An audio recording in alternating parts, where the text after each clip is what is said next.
The first thing my half-sister did after my father died was take his watch off the hospital tray. Not his wedding ring. Not the framed photo of him and me from my college graduation.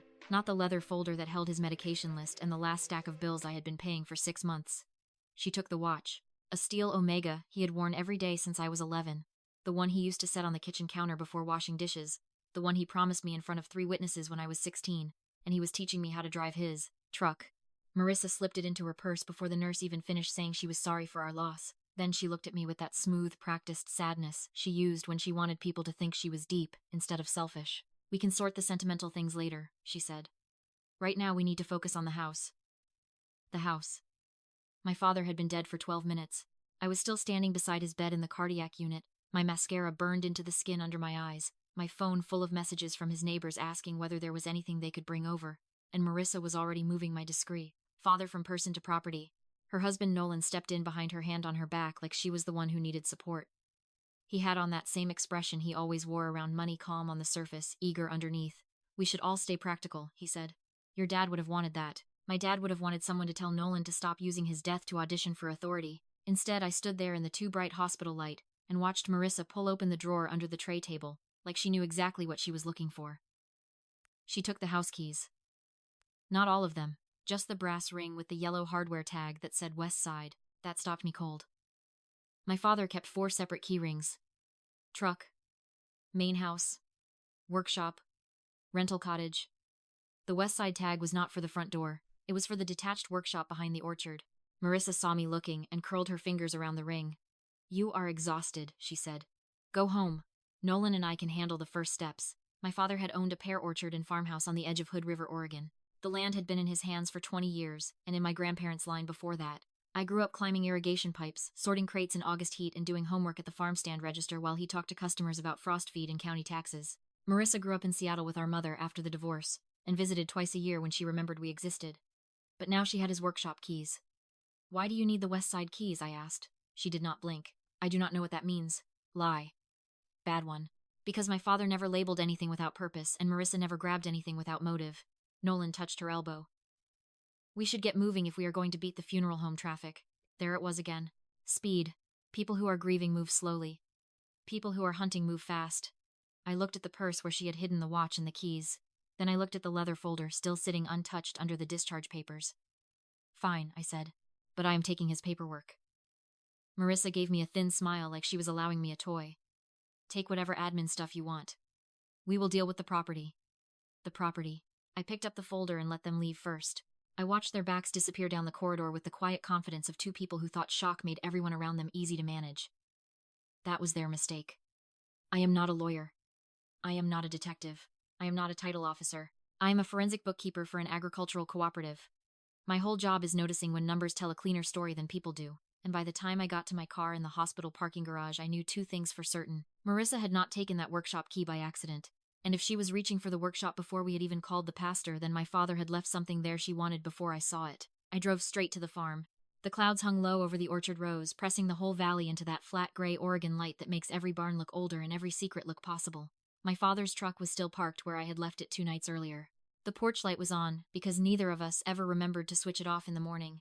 When I turned into the drive, I saw fresh tire marks in the gravel leading around the side of the house toward the workshop. Too quick. Too obvious. I parked behind the equipment shed and walked the rest of the way. The workshop door was shut but not latched.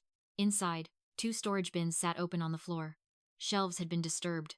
Old manuals, seed catalogs, and tool cases lay in uneven stacks where someone had searched in a hurry. Marissa was bad at hiding damage because she had always confused being tidy with being careful. I stood in the doorway and let the silence settle. The workshop smelled like cedar shavings, motor oil, and the apple tobacco my father quit 15 years ago but somehow never stopped smelling like. At the back wall above the pegboard bench, a patch of dust was missing where something rectangular used to sit. A file box, maybe. Or a metal lock case. I checked the floor. Near the bench leg sat one torn corner of a cream envelope, with the imprint of an attorney's office in Portland. Not enough to read the full name. Enough to know paper had been here. My father was not sentimental about tools. He was sentimental about records. He kept weather logs from bad frost years and invoices from tractors he sold a decade earlier. If an attorney envelope had been in this room, it mattered. And Marissa had gotten here first. I bent to pick up the torn piece and noticed something else. A little black smudge on the workbench edge, fresh against the old varnish. Printer ink. Not from the shop's old receipt printer. That had been broken since spring. I turned slowly toward the corner office nook where my father kept the farm computer. The printer light was still on. One page sat in the output tray. Only one. Just a cover sheet. Estate summary revised distribution file, page 1 of 9. Page 1 of 9. The remaining 8 pages were gone. I smiled then, not because I was happy, but because the room had just told me exactly how scared Marissa really was. She had not come looking for jewelry or cash. She had come for an updated estate file, and she had been too rushed to clear the printer tray. That was when my grief shifted shape. Not softer. Not calmer. Colder. Because now I knew there was a reason she wanted the workshop before the house, and I knew she had not gotten everything. My father and I had not been dramatic people. We were the kind who showed love through repaired fence posts, clean spreadsheets, and leaving each other gas in the truck. But 3 months before he died, when the oncologist had finally stopped pretending the treatment plan was a long story, he asked me a question while we sat on overturned crates in the packing shed. If people move too fast after I am gone, he said, what do you think that means? I had laughed at the time. That they think grief is a weapon, I said. He nodded once and changed the subject. Now, standing in the workshop with an attorney's cover page in my hand, I wondered whether that had been a test. I opened the leather hospital folder on the workbench. Medication receipts, insurance notices, one unpaid electric bill, and tucked between them a folded index card in my father's handwriting. If Marissa starts with the workshop, check the red ledgers before the freezer room. That was all. No explanation. No love note. No dramatic speech from beyond the grave. Just direction. Anyone else might have found that cold. I found it comforting. Because it sounded exactly like him. No wasted words. No room for misunderstanding. The red ledgers were in the old produce office inside the packing barn, not the workshop. 3 thick binders from the years before. He digitized most of the farm books. I knew because I used them to reconcile old depreciation schedules when we refinanced an equipment line 2 years ago. I crossed the wet gravel to the barn, unlocked the office, and pulled the ledgers from the bottom shelf. Nothing in the first 2. Inside the third, between crop insurance summaries and labor logs, was a sealed legal envelope addressed to me. Inside that envelope was a copy of a codicil to my father's will executed 10 weeks earlier. The farmhouse and orchard operations entity went to me. Marissa received a cash distribution from life insurance proceeds and a smaller city investment account. The detached rental cottage near the road was to be sold with net proceeds split equally between us, and the workshop contents were to remain with the operating farm assets unless specifically listed otherwise. There was also a handwritten note clipped behind the codicil. If she takes the watch first, she is panicking. I actually laughed out loud in the empty barn, not because it was funny, because my father had known her that well, and because he had left me a map. The sound of tires on gravel outside killed the laugh immediately. I killed the office light and looked through the barn window slats. Marissa and Nolan. They got out of their SUV and walked toward the workshop again, moving with the stiff urgency of people trying to look casual while carrying fear around like a knife. I stayed silent and listened. The workshop door opened. Then I heard Marissa's voice, low and sharp. It was here. I know it was here. Nolan said something I could not catch. Then louder. If he printed it, then there has to be another copy somewhere. Another copy. So they did not know how much I had. Good. I watched them search for 10 more minutes before they gave up and drove off toward the house. That was when I decided not to tell anyone about the codicil yet. A good trap is not just about having the truth. It is about knowing when to let the lie keep walking. The will reading was set for 2 days later at the office of Gail Tennyson, the estate attorney my father had used since before I was born. Gail was 70, if she was a day wore navy suits like armor, and had the unnerving stillness of a woman who had spent decades watching families tear themselves apart over square footage and silverware. When I arrived, Marissa was already seated, black dress, pale lipstick, watch on her wrist. My father's watch. She wanted me to see it. So I made sure to look directly at it, and then at her face. She crossed one leg over the other. You look tired, she said. You look early, I said. Nolan tried smiling at both of us like this might still become a civilized afternoon. Gail came in carrying a file thick enough to make Marissa sit up straighter. I watched her eyes flick to the folder tabs. Fear again. Good. Gail began with condolences, then legal preliminaries, then the original will structure. Marissa relaxed visibly at the opening language because the older version was exactly what she wanted. Broad, equal treatment. General statements. Not much operational detail. She even reached for Nolan's hand under the table. Then Gail turned one page. However, she said Mr. Weller later executed a codicil and related asset instructions that modified distribution significantly. Marissa's face changed so fast it was almost ugly. Gail kept reading. Farmhouse and orchard operating assets to me. Cash distribution and investment account to Marissa. Roadside cottage sale split equally. Operational workshop contents retained with farm. The room went very still. Then Marissa did exactly what people do when reality collides with entitlement. She attacked the paperwork. This is ridiculous, she said. He was sick. He was on medication. He was being influenced. By me, presumably. Gail did not look impressed. The codicil was executed with full capacity certification and witness compliance, she said. Marissa turned to me. You knew. I looked back at her. I knew enough not to wear his watch before the funeral, I said. Nolan inhaled sharply. Gail continued as if none of us had spoken. There is an additional matter concerning certain personal documents and workshop materials. Mr. Weller anticipated possible confusion and included a records memorandum. I will circulate copies after the service. After the service. Not now. Interesting. My father was still controlling timing. Marissa heard it too and got more careful instantly. She stopped arguing, stopped reaching, stopped saying things she could not take back in front of Gail.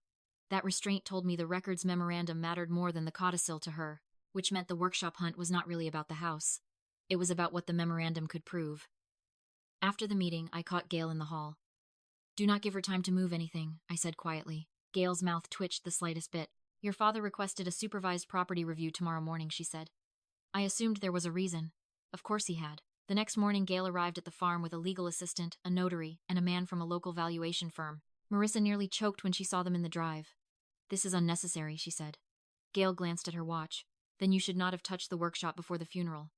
Marissa said nothing after that. The memorandum turned out to be simple and brutal. My father had documented repeated instances over the years where Marissa attempted to remove property from the farm under the label of sentimental items.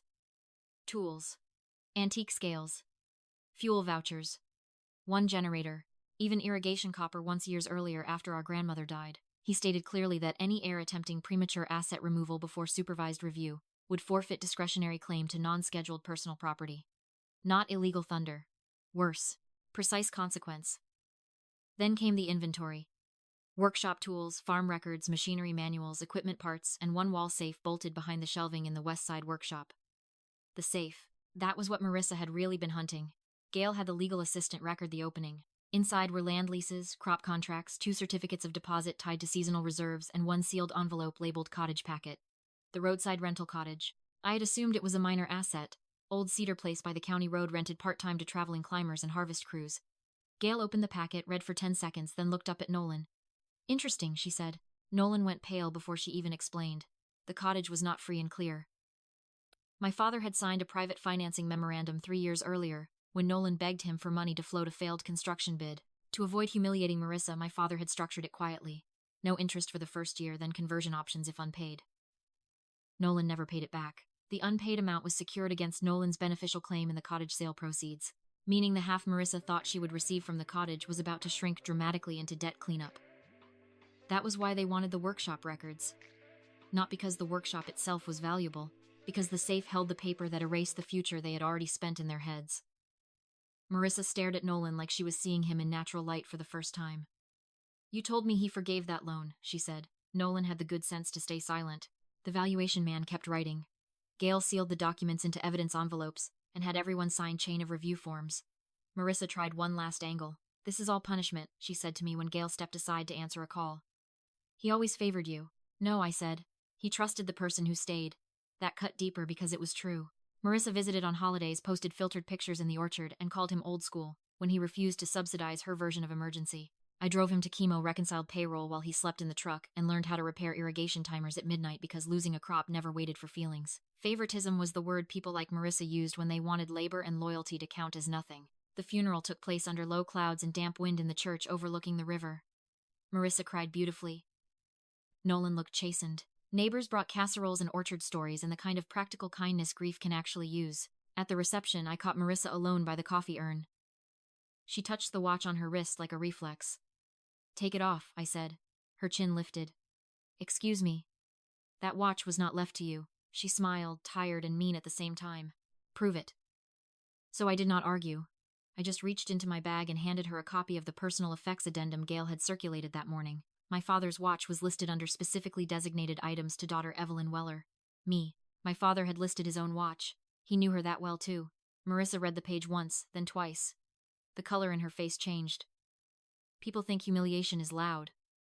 Often it is silent and very small, a wrist suddenly feeling heavier than it did 5 seconds earlier. She unlatched the watch and placed it in my hand. I expected satisfaction.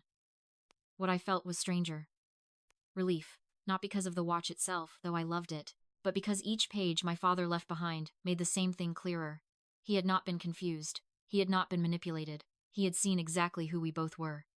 The next month unraveled Marissa in stages. First, the codicil stood. Second, the workshop forfeiture clause stripped her of discretionary claim to several pieces she had already tagged for herself in her mind, including an antique canning cabinet she had promised some designer friend in Portland. Third, the cottage proceeds were reduced by Nolan's unpaid loan security, and the argument that followed between them was ugly enough to be heard from the driveway during final signing. I did not stay to listen. I was in the orchard with a clipboard marking frost-damaged limbs for pruning. That was another thing grief teaches you. When other people finally receive the consequences they earned, you do not always need to witness it. Knowing is enough. By November, the farm transfer was complete. I moved into the main house fully instead of sleeping half the week in the office as I had during treatment season. I repainted the workshop door, changed every lock on the property, and put the safe records into a fire file cabinet where they belonged. I kept the cottage sale simple. No drama, no revenge pricing, no speeches. Just a clean transaction and a smaller check to Marissa than she had expected when she walked out of that hospital room with my father's watch and workshop key. She sent one long email about fairness, emotional manipulation, and how our father had always wanted us to heal. Heal was a word she used the same way Nolan used practical. As a shortcut around accountability, I archived the email and went back to reconciling year-end books. The orchard survived the winter better than forecast. We lost some lower rows to late frost, but the upper blocks came through strong. In March, I hired 2 new seasonal workers and reopened the farm stand with a pared-down inventory and my father's old hand-painted sign. On the first morning of the new season, I wore his watch while I counted the float drawer. Customers came in for pears, jam, and dried apple rings. Mrs. Calder from the next ridge cried a little when she saw the lights on again. I gave her extra cider and pretended not to notice. Around noon, I stepped outside and looked across the rows toward the workshop roof, silver under the clouds. Marissa had tried to move first. That was her mistake. She thought inheritance was about getting there before the body was cold, before the attorney sat down, before the person who actually knew the land could breathe. But inheritance is not a race. It is a trail. Keys, ledgers, safe packets, old loans, designated items. The truth was never hidden. It was just arranged so that the wrong people would reveal themselves while trying to get around it. My father understood that. He understood her appetite, Nolan's debt, and my habit of reading what other people skip. So he built the estate the same way he ran the farm. Layer by layer, backup to backup. No wasted motion. He left Marissa enough to show she had not been forgotten. He left me enough to show I had not been mistaken. That was the difference. People like Marissa think love should look like equal outcomes no matter what the years in between contained. My father knew better. He knew staying mattered. He knew work mattered. He knew the person who reaches for the watch before the prayer gets said is telling on herself. By spring, the hospital folder was back in the desk drawer where it belonged. The workshop was cleaner than it had been in years. The house was mine, the orchard was running, and the watch kept time against my wrist with the same quiet certainty it always had. Sometimes I still heard my father's boots in the mudroom when the wind hit the back porch the right way. Grief does that. It makes memory feel architectural. But the panic was gone. No one was coming to rename the land for me. No one was going to turn his life into a quick sale, while I stood there, stunned and useful. That part had ended the moment I stopped reacting like a daughter under attack and started reading the trail he left. Marissa took the watch first because she thought she was claiming the ending. What she was really doing was announcing the beginning. And once I understood that, all I had to do was let her keep moving. She hunted the workshop. She rushed the meeting. She hoped the safe would rescue the version of the future she had already chosen. Instead, it recorded her right out of it. That is the thing about people who live by shortcuts. They never imagine someone else has the full file. I did.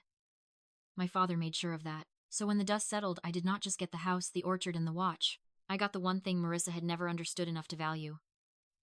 The structure. And once that belonged to me, everything else followed.